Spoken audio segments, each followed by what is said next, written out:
Welcome to my channel XY Biology Academy. Now let's understand the working of a bright field microscope step by step using its ray diagram.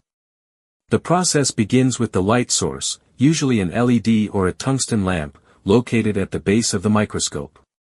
The light emitted from the source now travels upward, but before it reaches the specimen, it passes through the iris diaphragm.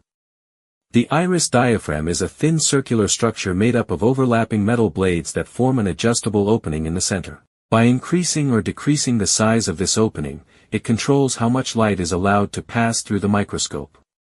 In simple words, the iris diaphragm acts like a light controller. After passing through the iris diaphragm, the light reaches the condenser. The condenser is not a single lens. It is a system of two or more convex lenses placed beneath the stage. These lenses are specially designed to collect and direct light efficiently. The condenser collects these scattered rays and refracts them so that they converge into a bright, focused cone of light. This concentrated beam is then directed precisely onto the specimen, ensuring that every part of it receives uniform illumination. The focused light now passes through the specimen mounted on the glass slide. This is the most critical part of the entire mechanism.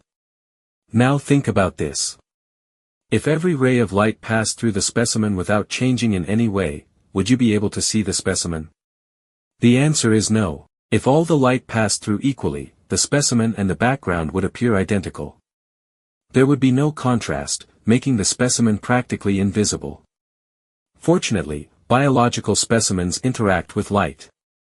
Different parts of the specimen absorb, scatter, refract, and transmit light differently depending on their thickness, density, and chemical composition.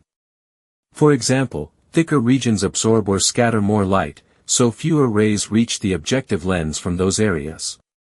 These regions therefore appear darker. In contrast, thinner or less dense regions transmit more light, allowing more rays to reach the objective lens, so they appear brighter.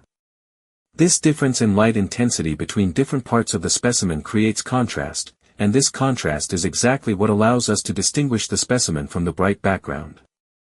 That is also the reason this microscope is called a bright field microscope.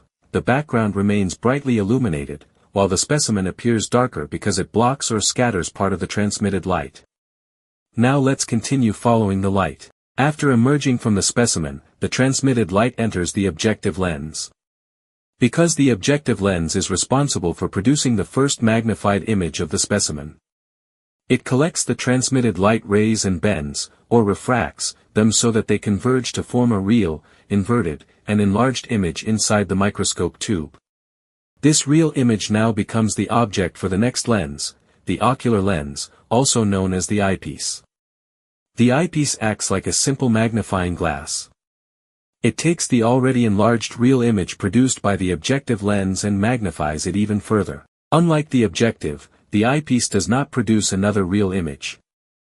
Instead, it produces a virtual image, which is the image our eyes finally perceive. This means that when you're looking through the microscope, you are not directly observing the specimen. You're actually observing a virtual image created from a real image, which itself was formed by light passing through the specimen. So, the bright field microscope works on a simple principle. Light is focused onto the specimen, different parts of the specimen transmit different amounts of light, and the objective and eyepiece lenses magnify this transmitted light to produce a visible image.